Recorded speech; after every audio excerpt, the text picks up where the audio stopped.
Teman-teman kita di sekolah ngobrolnya bahasa Indonesia, bahasa Jawa. Guru-guru kita bahasa Indonesia, bahasa Jawa. Semua orang di sekitar kita ngobrolnya bahasa Indonesia, itu pun medok. Kalian tuh harus bisa bahasa Cina. Contoh. Oke.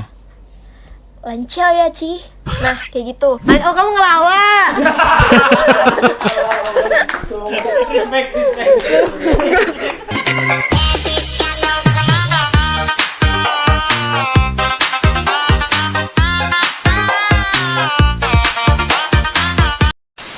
Oh, jadi ini alasan kenapa Chinese Malaysian bisa bahasa Mandarin dan Chinese Indonesia nggak bisa. Oke, untuk teman-teman semua pasti pada tahu ya kalau Cindo atau Chinese Indonesian itu biasanya tidak menggunakan bahasa Mandarin dalam kehidupannya sehari-hari. Di keluarganya pun nggak.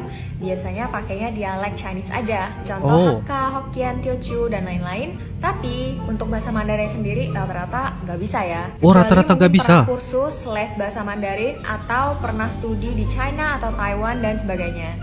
Nah, kalau di Malaysia sendiri itu ternyata mereka ada yang namanya vernacular school, guys. Iya, betul. Jadi sekolahnya itu full pakai bahasa Mandarin belajarnya.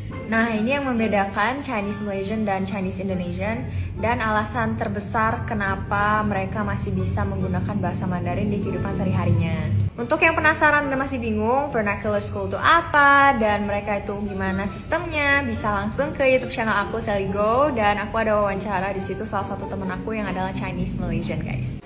Ada beza Cina Malaysia dan Cina Indonesia. Kak, apa beza Cina Malaysia dengan Cina Indonesia?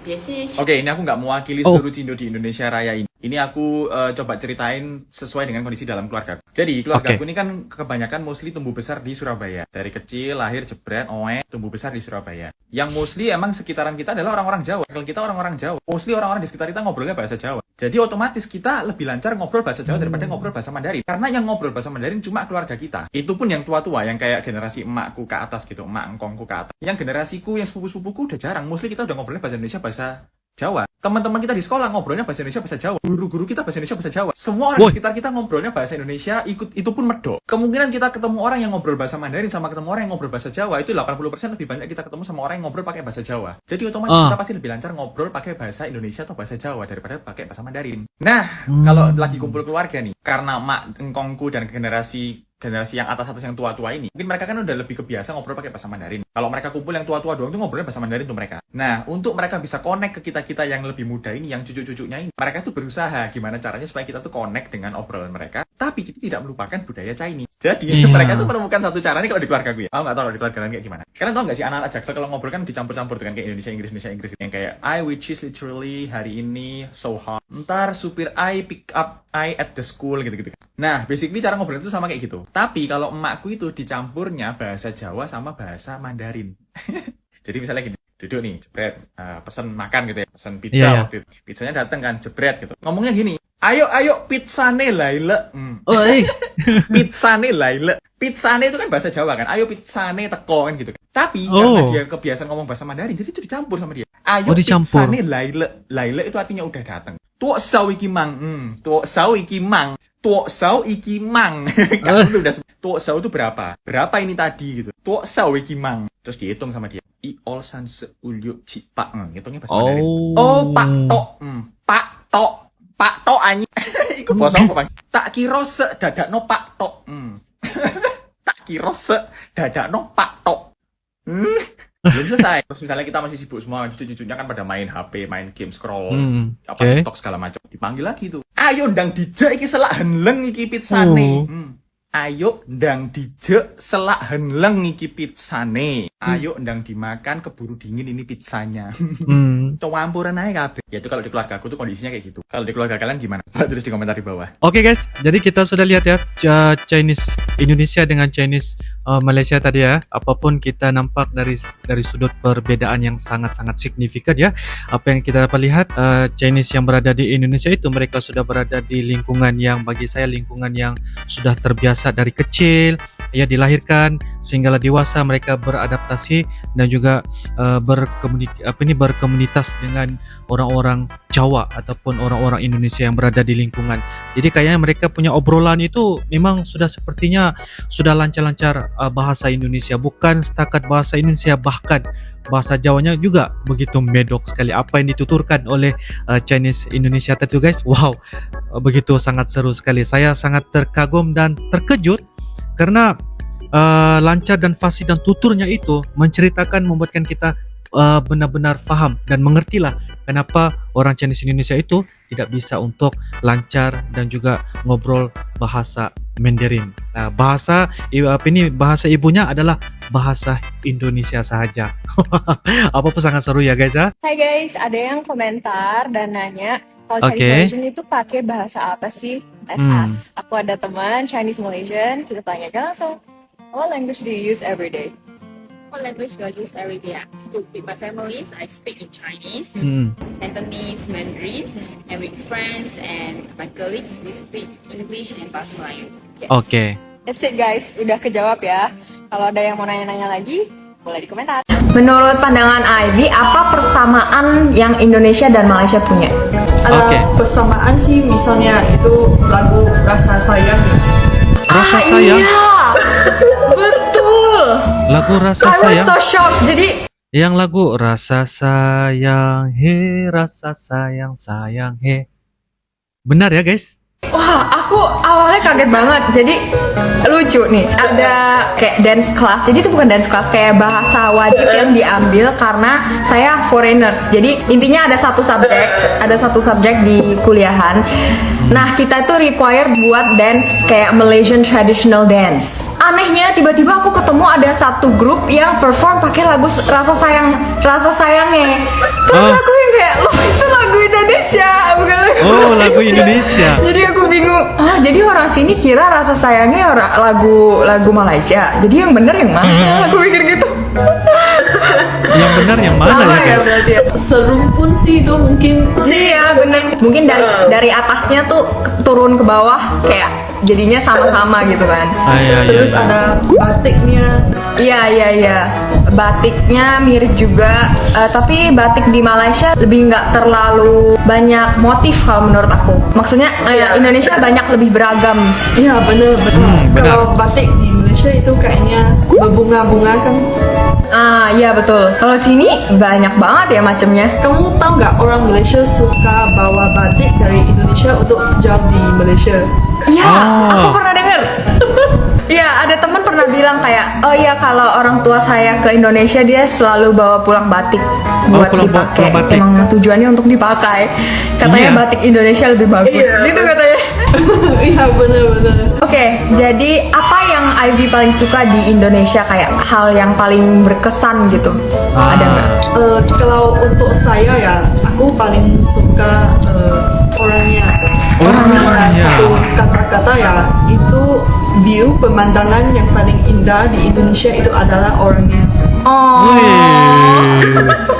How? Kayak gimana orangnya? Mula-mula saya merasa orangnya sangat ramah. Itu mungkin mereka proses saya untuk beradaptasi di Indonesia itu lebih gampang menurut saya berbanding kalau saya coba kuliah di luar negeri, karena saya merasa masyarakat tempatan sama dosen, tidak kira dosen sama teman, itu mereka sangat helpful untuk membantu saya adaptasi, karena mula-mulanya bahasa Indonesia saya nggak selancar ini.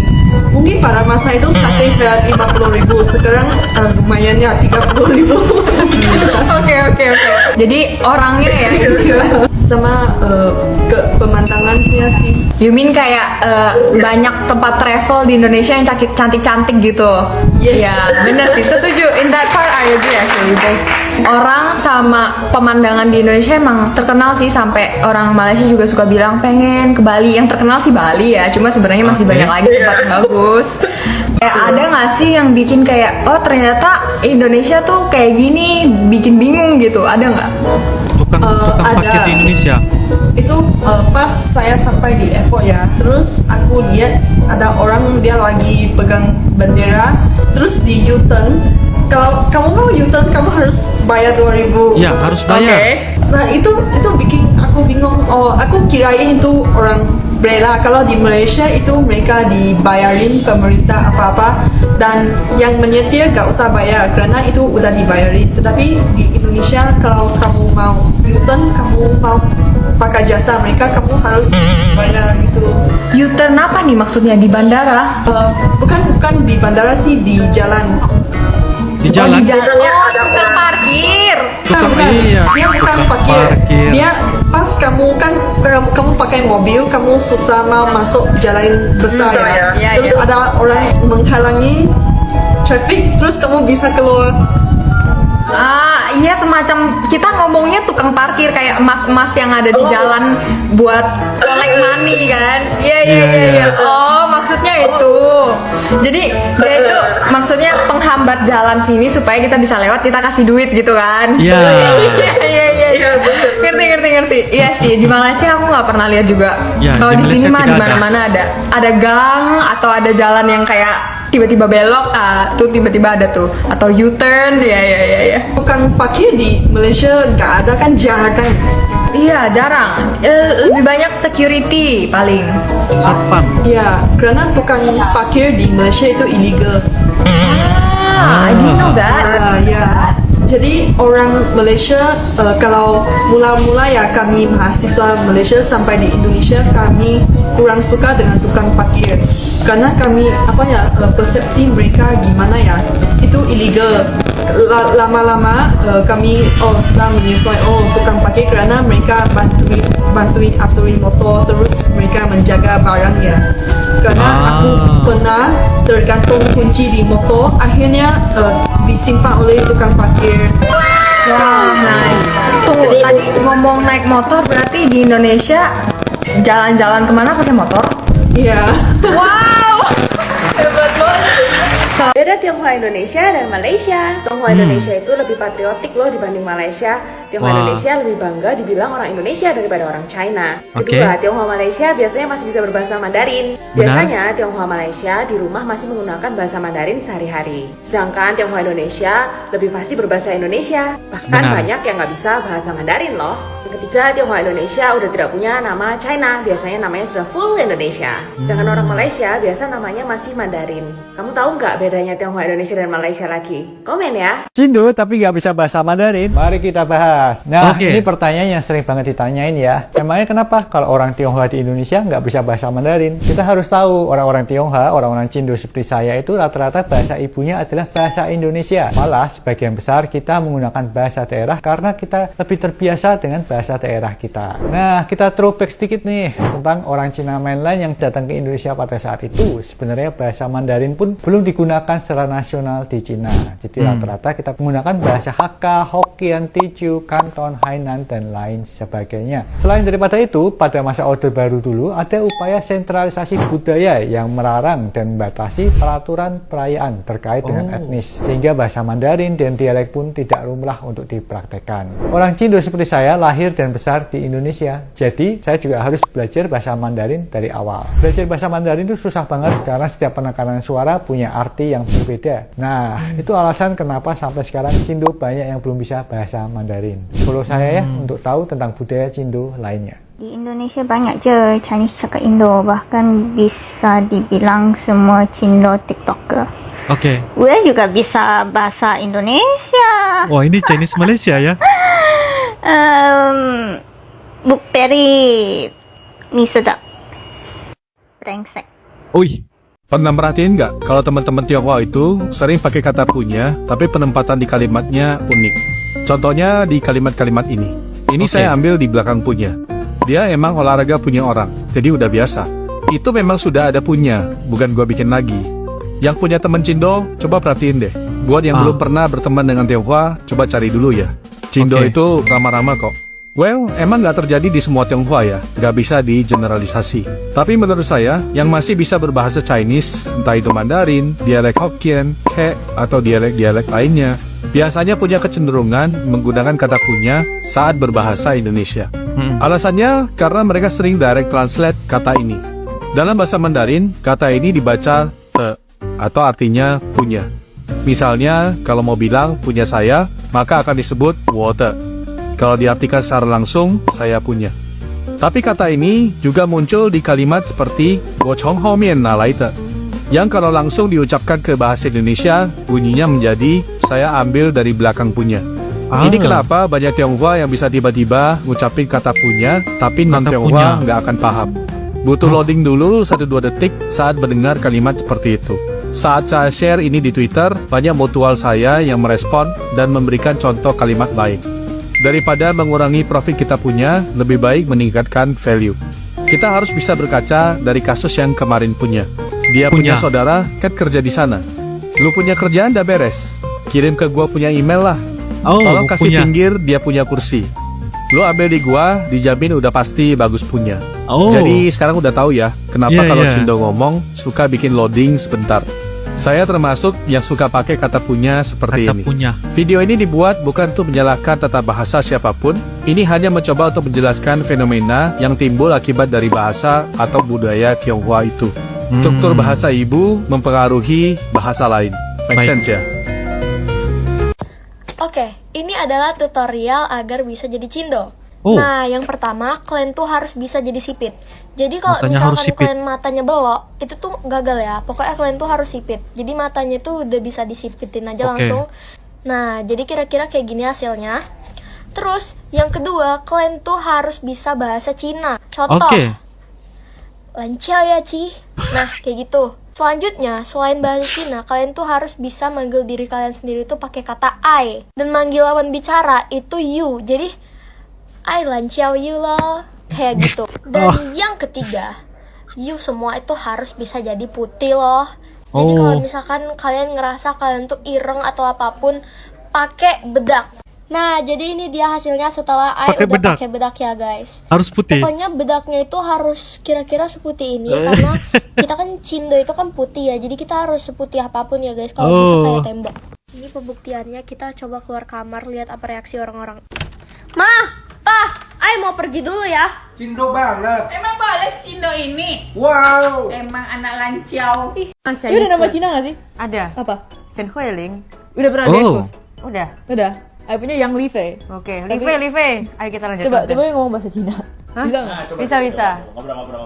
Oh, bisa bahasa Cina juga. Yitian. Wih, Yitian tahu anjir.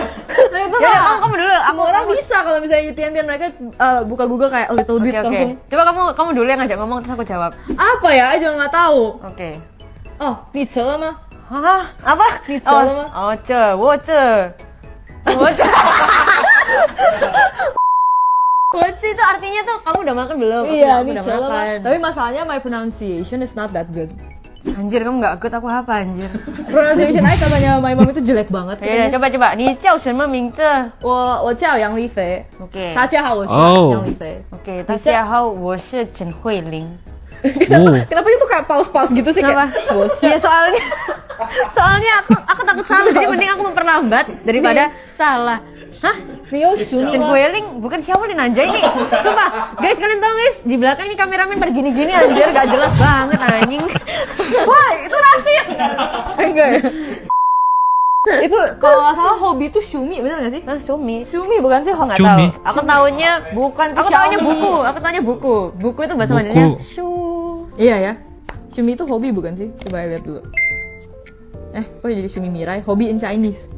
Hobi Chinese. Oke. Ni Cihuan. Oh, Aihao. Shumi bahasa apa ya? Kok bisa kepikiran Shumi? Oh, ni Cihuan cu mi fan mah. Suka. Iya, jawab Mandarin. Cihuan mi fan. Kenapa jadi ngomongin nasi sih? Ya kan disuruh bahasa Mandarin. Ya tapi masa itu pertanyaan aneh. You suka nasi gak? Ya kan itu kan. Ya aku bisa Mandarin itu doang biar kelihatan pintar gitu kan mereka nggak tahu.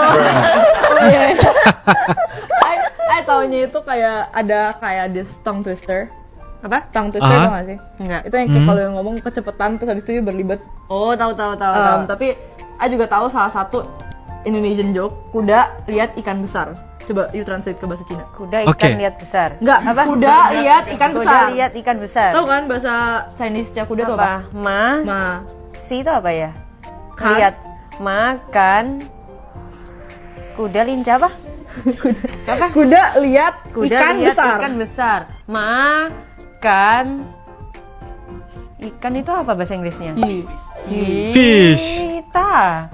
Makan yita. Apa? Makan yita, makan Enggak yita. dong, terbalik. Apa? Makan tai. Oh, makan tai. Makan ta.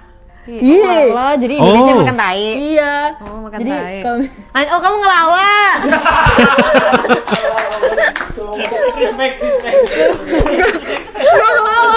Dika ajarin. Oh iya iya iya. Ajarin. Lucu Ini juga cara ya ketemu, Cates ini ini. cara ngomongnya. Udah ah. Iya iya iya. Dia lemah banget anjir. Anjir, kamu juga lemot Anjoy. Bisa aku yang dilemotin. Enggak dong. Kalau kita ketemu bisa gak sih jadi you aja lemot gitu? Ya udah, ayo aku acting lemot. Gak usah acting ya lemot. Nggak usah. Ya udah. Oke guys, demikianlah sebentar tadi beberapa video kompilasi dari sumber TikTok mengenai tentang orang Chinese, Malaysia dan orang Tionghoa yang berada di Indonesia guys ya. Jadi kedua-dua ini guys, kalau kita lihat dari segi fisiknya memang sama, putih, mata sipit dan sebagainya. Cuma yang membedakan adalah mereka punya bahasa lah. Nah, punya bahasa ya. Untuk di Malaysia, Chinese Malaysia mereka sangat fasih, lancar ya dengan bahasa Mandarin ya, bahasa utama mereka Mandarin. Manakala untuk Chinese yang berada di Indonesia mereka tidak bisa untuk selancar berbahasa Mandarin. Mereka hanya satu yaitu bahasa Indonesia. Kalau ada pun yang bisa bahasa Mandarin dan sebagainya mungkin mereka pergi ikut kursus, belajar dan sebagainya ya, adalah semata-mata untuk mempelajari lah. Tetapi dalam arti kata lain mereka sangat pintar dan juga lancar bahasa Indonesia. Bahkan mereka bisa sekali dengan bahasa-bahasa daerah ya guys. Dan nampak dari segi perbedaannya tuh sangat-sangat ketara sekali lah. Kalau kita lihat di Chinese Malaysia itu, mereka dari segi persekolahan lah ya, persekolahan mereka ya, kalau di Malaysia itu ada sekolah Tamil, ada sekolah Mandarin. Jadi dari segi silibusnya itu memang 100% dengan bahasa Mandarin, 100% dengan bahasa Tamil. Itu adalah beberapa contoh. Tapi walau bagaimanapun ada juga ya orang Chinese Malaysia itu bisa sekali dengan bahasa Malaysia lancar, tetapi hanya sedikit saja peratusan. Kalau saya lihat mungkin dalam lebih kurang dalam 30-40% lah ya Chinese di Malaysia yang fasih dan juga lancar bahasa Malaysia. Tapi kalau di Indonesia guys, rata-ratanya guys 100% bahasa Indonesia mampu dituturkan. Jadi apapun ini adalah dari segi perbedaan dan ada dia punya sejarah juga, karena kalau kita lihat di Indonesia pasti ada dia punya sejarah ya, lingkungan mereka juga beradaptasi dengan lingkungan ya, dengan orang-orang Indonesia. Jadi itu merupakan salah satu juga kenapa mereka bisa sekali berbahasa Indonesia. Bahkan ada juga ya sejarah-sejarah yang mengatakan untuk bahasa Mandarin bahasa lain selain daripada bahasa Indonesia, mereka mesti mengutamakan bahasa Indonesia. Jadi sekarang ini mungkin sudah berbeda. Pemerintah sekarang pun sudah memberikan satu kebebasan ya untuk mereka lancar dengan selain daripada bahasa Indonesia. Tetapi jangan difikirkan bahwa bahasa Indonesia adalah merupakan juga bahasa yang perlu dituturkan, perlu orang kata fasih, lancar dan perlu dikuasai. Dan itulah yang merupakan satu perbedaan Chinese dari negara Malaysia. Apapun guys, ini adalah merupakan sebagai satu pengetahuan juga. Menurut kalian bagaimana? Ya silakan tulis di ruangan kolom komentar. InsyaAllah kita akan bisa ketemu lagi di video-video akan datang. Sampai jumpa lagi. I love you Indonesia, I love you Malaysia. Assalamualaikum warahmatullahi wabarakatuh. Dadah.